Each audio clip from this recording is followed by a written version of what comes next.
Well, hey folks, it's your old pal King Waspinator. Welcome back to Total Party Skills. Last night, sat down, and after putting it off for a couple months, I guess 3 months at this point, watched the last two episodes of Willow on Disney Plus. Now, when the show started, I felt it actually had a pretty decent start. Some of the things that people on the internet were choosing to complain about it early on somewhat detract from other people being able to, levy legitimate criticism at it because it allows everyone to just be swept in with a certain portrayal of internet troll, shall we say. But, as said in previous videos on the subject, that was the least of Willow's problems. Willow's problems really came down to pacing. As it went along, it started to feel more and more of a drag. Like they could have stood to have one less episode, and the remaining episodes all could have been trimmed down a little bit here and there just to tighten things up. I think my biggest complaint about it overall is some of the musical choices. Every once in a while, the song they would choose to kick to the credits to was interesting and entertaining. Other times it was just what I now describe as She-Hulk music. And I get that the original Willow movie score was done by Mark Knopfler of Dire Straits, but kicking into the credits of the very last episode of the show with Money for Nothing and Chicks for Free from Dire Straits, it really totally didn't seem to kind of fit anything that was going on, and also just, well, what an interesting song to choose lyrically nowadays. Considering how certain verses in that old track go. I mean, it's a great song. It just isn't really the song you end Willow on. I don't know. To some degree, the complaints people have about there's very little Willow in the Willow show is legit, but what else were they going to name it? There's a variety of real-world reasons why Warwick Davis isn't going to be that heavily featured in anything anymore at his age. Dude's lucky to still be alive, but calling it the Elora Danan show wouldn't have brought in the curiosity viewers quite as much. I know there's mixed reports on whether or not there's going to be another season. According, to the producers, they've just released people from their contracts so they can go make other things. In the meantime, they'll start picking up filming in another year or two for season 2, which sounds lame. Unfortunately, though, there's actually quite a few TV shows that are now on that kind of time schedule, where now you get to wait a year or two in between seasons, which is too much. Clearly a sign that our television is becoming way overproduced. However, there are things about the Willow show visually that were stunning. There's a lot of elements to it that I actually quite admired. And there's things about it that might have not be my personal cup of tea at my age. I can project myself backwards and see that when I was like 12 to 14, I probably would have really enjoyed this show. Then there's also the other factor. Disney is a big company, and they conduct a lot of market research, and so one could assume that when they're trying to make a kids show for like early teenagers, that the things they're putting in to that show have been put in because they know the audience is going to react well to that. And that means a lot of potential shipping scenarios and tween romance, then so be it.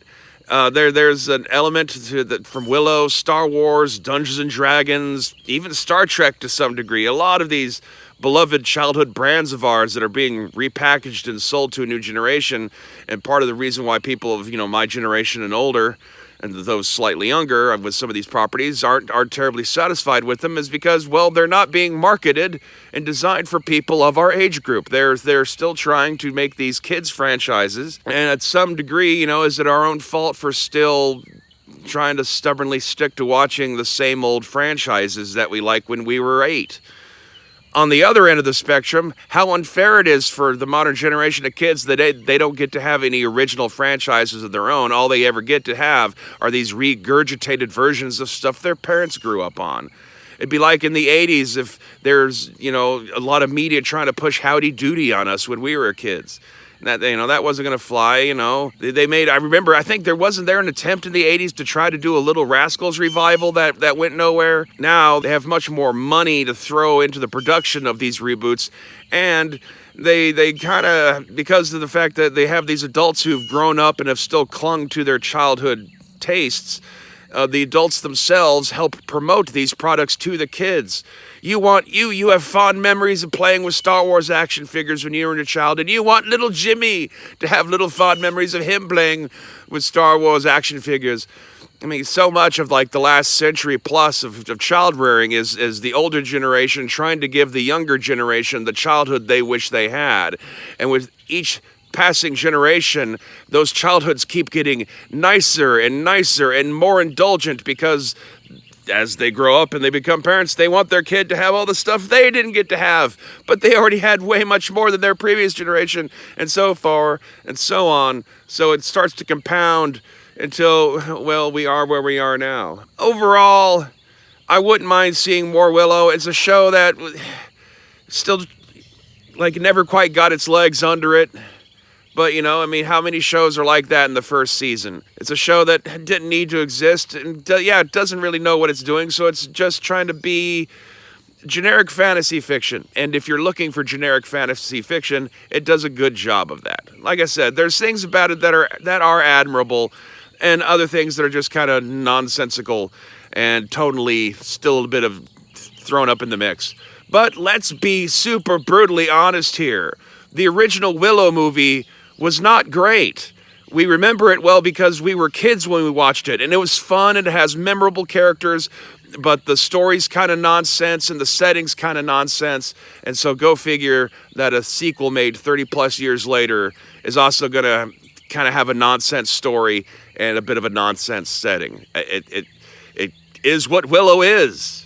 And to people who are acting like, well, why didn't Willow ride in a black horse and casting spells everywhere like a little tiny badass?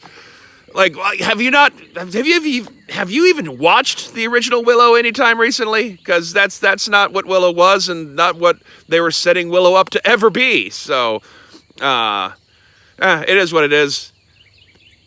Do I recommend it? If you're not inclined to watch it, don't. If you are inclined to watch it, you probably already have. So I guess I'll leave it at that. And so until next time, stay Willow-nated.